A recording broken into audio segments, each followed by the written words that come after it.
अस्सलाम वालेकुम। आज हम फैज़ अहमद फैज़ की पहली गज़ल पढ़ेंगे। देखिए, फैज़ अहमद फैज़ की शायरी को समझने के लिए थोड़ा सा एक मैं पस मंज़र मुख्तसर सा बना रहा हूँ, ये आप समझ लें, लिख लें, तो उसके बाद आपको इसकी तशरीह करना आसान हो जाएगा। 1867 में एक किताब लिखी गई थी, एक जर्मन मईशतदान था, जर्मनी का, कार्ल मार्क्स। उसकी किताब का नाम था दास कैपिटल। द कैपिटल भी कहते हैं, दास कैपिटल उसका असल नाम था। जर्मन ज़बान में दा का लफ्ज़ ना आर्टिकल के तौर पे यूज़ होता है, तो दास कैपिटल उसका नाम था।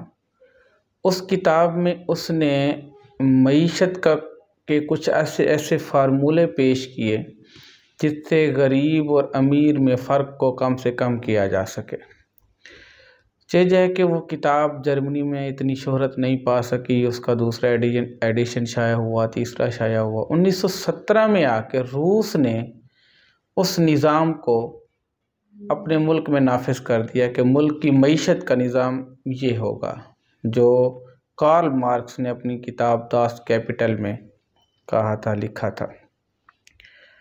अब उसी को मार्क्सी निज़ाम भी कहा जाता है, इश्तिराकी निज़ाम भी कहा जाता है, और इसी को किताब के हवाले से, क्योंकि उस किताब का नाम था दास कैपिटल, कैपिटलिज़म भी कहा जाता है। तो हम अक्सर कहते हैं कि फैज़ अहमद फैज़ कैपिटलिज़म के हामी थे। क्यों हामी थे? वो चाहते थे कि इस निज़ाम को पाकिस्तान के अंदर राइज कर दिया जाए, लेकिन हुकूमत वक्त ने हमेशा उसकी मुखालफत की। उसकी वजह ये थी कि अगर इस निज़ाम को पाकिस्तान में राइज कर दिया जाता तो ये जो जागीरदाराना निज़ाम है, जो ये ज़मींदाराना निज़ाम है, जो हमारा ये सियासी ढांचा है इस वक्त, ये बुरी तरह मुतासर होता। ये लोग मुतासर होते क्योंकि सियासत वो कर सकता है जिसके पास जायदाद है, जागीर है। पाकिस्तान में सियासतदान वही है, पार्लियामेंटेरियन वही बन सकता है। और अगर इस निज़ाम को राइज कर दिया जाता है तो ये जो सियासी वडेरे थे या जागीरदार थे या ज़मींदार थे, इनकी सियासत मिट जाने का ख़दशा था। इसलिए हुकूमत वक्त ने हमेशा इस निज़ाम की मुखालफत की, और फैज़ हमेशा ये कोशिश करते रहे कि इस माशी ढांचे को पाकिस्तानी माशी निज़ाम में राइज कर दिया जाए। हम अक्सर सुनते हैं कि फैज़ अहमद फैज़ के मुतालिक कहा जाता है कि वो तरक्की पसंद तहरीक से मुंसलिक थे। ये दरअसल 1936 में बाकायदा तौर पर इसकी इब्तिदा हुई है। मुंशी प्रेमचंद ने इसकी सदारत की थी। ये इस तहरीक का मकसद था, ये अदबी तहरीक थी, खालिसतन अदबी तहरीक थी। लेकिन इसके जो अदीब थे, जो मुसन्निफ़ थे या शुआरा थे, उनका मकसद ये था कि अदब जो भी लिखा जाए वो किसी ख़ास मकसद और मौक़िफ़ के तहत लिखा जाए, बेमकसद अदब नहीं होना चाहिए। अब इन्होंने पूरा ज़ोर लगाया कि मार्क्सी निज़ाम या इश्तिराकी निज़ाम या कैपिटलिज़म को भी हिंदुस्तान में राइज किया जाए। फिर उसके बाद जब पाकिस्तान और हिंदुस्तान की तकसीम हो गई तो पाकिस्तान के शुआरा और अफसाना निगारों ने भी यही ज़ोर लगाया कि इस निज़ाम को पाकिस्तान में राइज कर दिया जाए। तो जब भी फैज़ अहमद फैज़ का कोई शेर आप यहाँ पे इस गज़ल के रेलेवेंट या मुतालिक आप पढ़ेंगे या लिखेंगे उसकी तशरीह, तो ये पूरा पस मंज़र आप वहाँ पे लिख देंगे। लेकिन इसका हरगिज़ ये मतलब नहीं है कि फैज़ अहमद फैज़ की शायरी को मुकम्मल तौर पे यही समझा जाए कि वो सिर्फ़ इसी तरक्की पसंद तहरीक से ही मुतासर होकर उन्होंने शायरी की है। और भी उनकी शायरी की डायमेंशन मौजूद हैं, मगर हम इसको भी साथ तशरीह में शामिल करेंगे। अब मैं मुख्तसर सा मफ़हूम हर शेर का बताता जाऊँगा, लेकिन आपको जो तशरीह मैंने, जो पस मंज़र मैंने बता दिया है, ये हर शेर के साथ आप वहाँ रिलेट करेंगे तो आपकी तशरीह का काफ़ी सारा मवाद हो जाएगा। ना गंवाओ नावों के नीम कश, दिले रेज़ा रेज़ा गंवा दिया।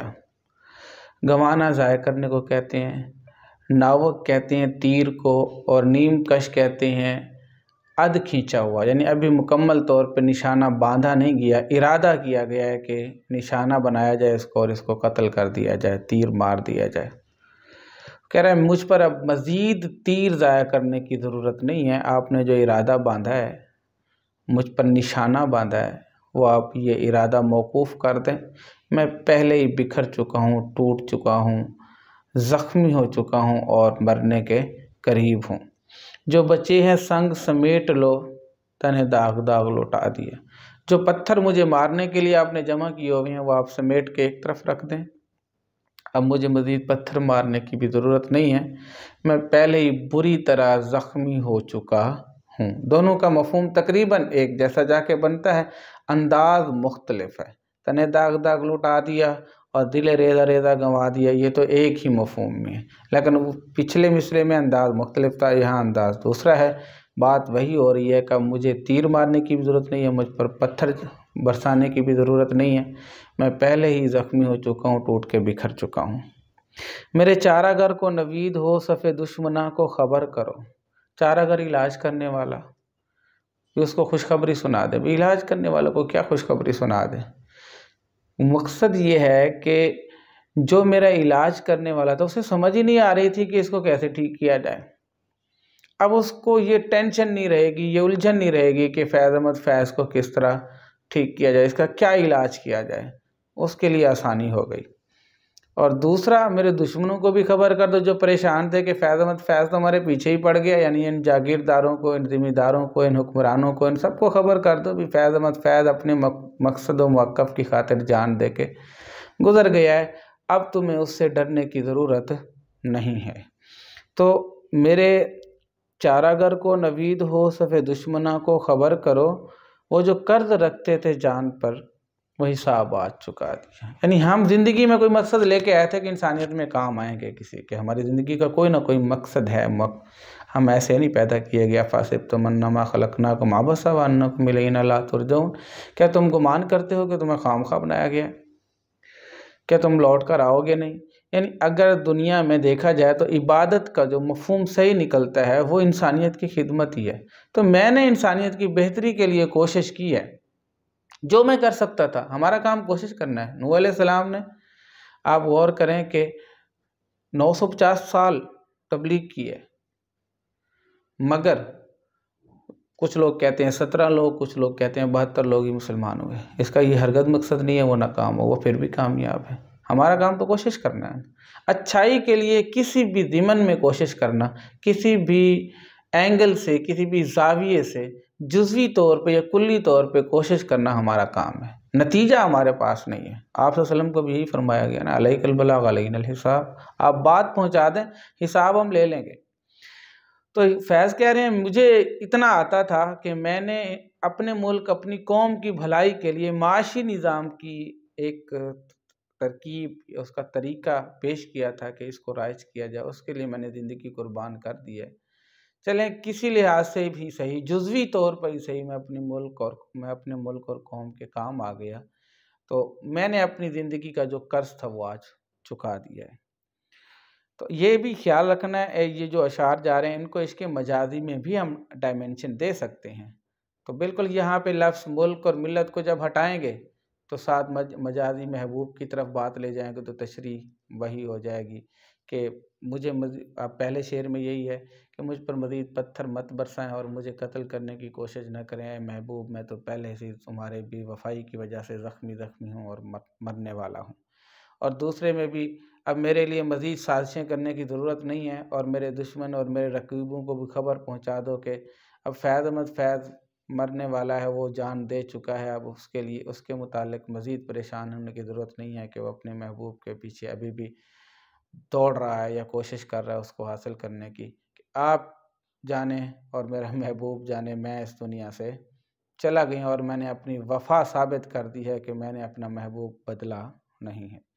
करो कज जबी पे सरे कफन, मेरे कातलों को गुमान हो। ये मरने के बाद का उसका एक इमेजिनेशन है कि कज करना, टेढ़ा करना, जबी कहते हैं पेशानी को, सरे कफन, कफन का कोना, यानी मेरी पेशानी पर से कफन का एक कोना हटा दें ताकि मेरा चेहरा मेरे दुश्मन भी देख सकें। दोस्त तो देखने आते ही आते हैं, दुश्मन भी देखने आते हैं। मरने के बाद तो सारे आते हैं ना, जनाजे में भी शिरकत करते हैं और आखिरी दीदार करने सारे आए हुए हैं। तो मेरे दुश्मन भी देख लें कि फैज़ अहमद फैज़ मर गया है, लेकिन आज भी फैज़ का चेहरा ये बता रहा है कि उसका मिशन अभी ख़त्म नहीं हुआ।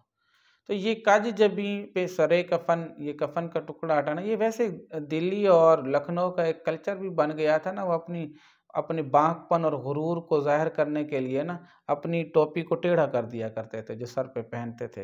एक अंदाज होता था ना निराला, जैसे आजकल हम जिसे फैशन का नाम देते हैं।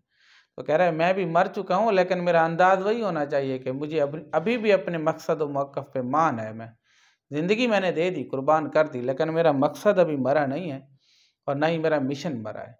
वो जारी रहेगा क्योंकि मैंने उसकी बहुत खिदमत की है। कि गरूर इश्क का बांकपन पस मर्ग हमने बुला दिया। गरूर इश्क जो हमें मकसद से इश्क था, मौक़िफ़ से इश्क था, वो गुरूर आज भी मेरे अंदर मौजूद है। वो मेरे अंदर फ़ख्र मौजूद है कि मैंने एक अच्छे मकसद के लिए कोशिश की है। मरने के बाद मैं भूला नहीं हूँ। मेरी जान निकली है, लेकिन हकीकत में मेरा मिशन अभी भी चल रहा है और चलता रहेगा। पस मर्ग, मरने के बाद बांकपन भी गुरूर और तकब्बुर को कहते हैं। उधर एक हर्फ के कुश्तनी, यहाँ लाख उज़्र था गुफ्तनी। कि वो एक जुमला बोलते हैं तो मेरे लिए, अगर मुझे सज़ा के लिए, मेरी सज़ा के लिए जुमला बोला जाता है तो फ़ौरी तौर पे अमल होता है, जी वाजिबुल कत्ल, ऐसे कत्ल कर दो, मार डालो इसको।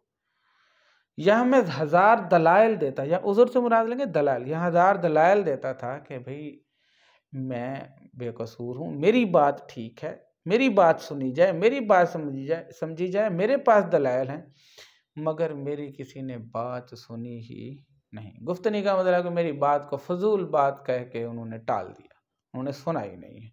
जो कहा तो सुन के उड़ा दिया, जो लिखा तो पढ़ के मिटा दिया। जो रुके तो कोहे गरां थे हम, जो चले तो जहाँ से गुजर गए। यानी जब हम रुक गए ना किसी बुराई के रास्ते में, रुकावट बन गए, तो हम पहाड़ की तरह रुकावट बने, कोई हमें हटा नहीं सका। और जब हम अपने मकसद की खातिर चले हैं तो हमें जान भी देनी पड़ी तो हमने दे दी। बुराई की राह में जब रुकावट बनी है तो एक पहाड़, कोहे गरां से ऐसा पहाड़ जो भारी हो, बहुत भारी पत्थर, हम ऐसे रास्ते में आ गए कि हम बुराई की राह में रुकावट बन गए, और जिसने भी हमें हटाने की कोशिश की हम हटे नहीं उससे। और अच्छे मकसद की खातिर हमने इतनी दौड़ धूप की कि हमें जान भी देनी पड़ी तो हमने दे दी, हम उससे पीछे नहीं हटे। रहे यार हमने कदम कदम तुझे यादगार बना दिया। अपनी ज़िंदगी का, रहे यार से मुराद यहाँ अपने मकसद की राह की बात कर रहा है। तो आप जब मजादी इश्क में लेंगे तो उसको महबूब लिख देना।